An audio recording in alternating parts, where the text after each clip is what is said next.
এয়া ৰাতিপুৱা শুই উঠি ভগৱানক অলপ প্ৰাৰ্থনা কৰি ল'লোঁ। ভগৱানক প্ৰাৰ্থনা কৰি ল'লে মনটো বহুত ভাল লাগে।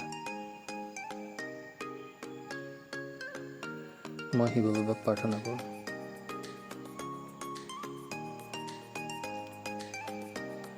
তাৰ পাছত এয়া মামনৰ লগত অলপ খেলিলোঁ। তাই হাঁহিছোঁ, খুব ভাল পায় তাই খেলি। এয়া আমাৰ আজিৰ সাজ। খানা এয়াই নেমু টেঙা, ৰঙালাও ভাজি, ডিম। আৰু আপোনালোকে চিচাৰ বটল ইউজ কৰিব, প্লাষ্টিকৰ বটল একদম বাদ দিয়ক। চিচাৰ বটলৰ পানী খাবলৈ লওক, স্বাস্থ্যৰ কাৰণে বহুত ভাল। এয়া খানা খাইছোঁ।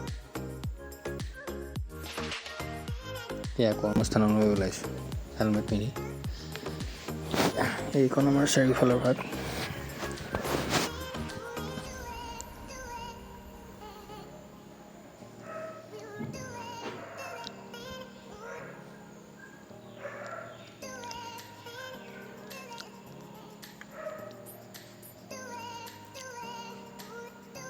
এয়া গৈ আছোঁ। এইখন হৈছে আমাৰ ইগনিছ আৰু এইখন আছে মোৰ বসন্তী। বহুত দিনৰ পৰা মোৰ লগত আছে, প্ৰায় 9-10 বছৰ হৈ গ'ল। এয়া ষ্টাৰ্ট দিছোঁ। এয়া আমাৰ অফিচৰ ষ্টাফ। আমাৰ পুৰণা বিল্ডিংটো